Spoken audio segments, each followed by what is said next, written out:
যাদবপুর আপনারা তো অনেকে জানেন না, যাদবপুর আজকের দিনে ভারতবর্ষে যত স্টেট ইউনিভার্সিটি আছে তার 1 নম্বর স্থান পেয়েছে। এই যাদবপুর আজকের নয়, যুগ যুগ ধরে এই ভারতবর্ষের প্রতিভা সরবরাহকারী একটা প্রতিষ্ঠান, প্রতিভা সরবরাহকারী। আর কে সেখানে পড়বে বলুন তো? যাদবপুর থেকে ভালো রেজাল্ট করার পর বিদেশে গিয়েও তার শান্তি নাই, দেশে ফিরে তাকে অ্যারেস্ট হতে হয়। ইউনিভার্সিটির মধ্যে ছাত্রের উপর ধর্ষণ হয়, ছাত্রকে ফেলে দেওয়া হয়, ছাত্র মারা যায়। একটা মেয়ে এই সুরক্ষিত বলে দাবি করা যাদবপুর বিশ্ববিদ্যালয়ে জলের মধ্যে মৃতদেহ দেখতে পাওয়া যায়। মৃতদেহ কেন তা তদন্ত করার আগে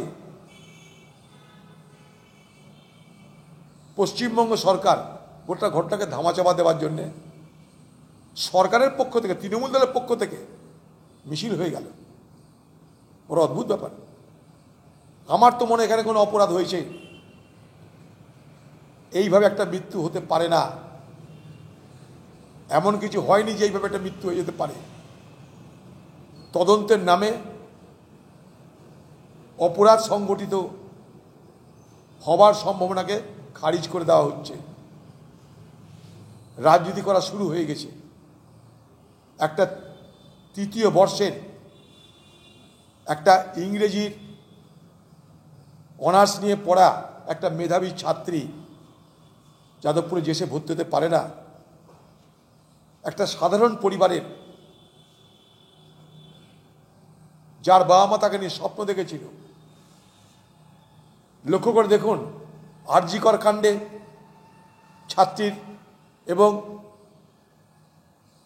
ডাক্তার ধর্ষণ খুন, কসবায় ধর্ষণ কোনো রকমে বেঁচে গেছে, যাদবপুরে এর আগেও মারা গেছে, আবার মারা গেল। এগুলোর কি পিছনে অপরাধ নেই? এমনি এমনি ঘটছে এগুলো? যাদবপুরের এই মৃতদেহ যেটা ছাত্রীর পাওয়া গেছে, সেটা শুধু মৃতদেহ জলে ডুবে মেরেছে বলে এত সহজ সরল ব্যাখ্যা আমি মানতে রাজি নই।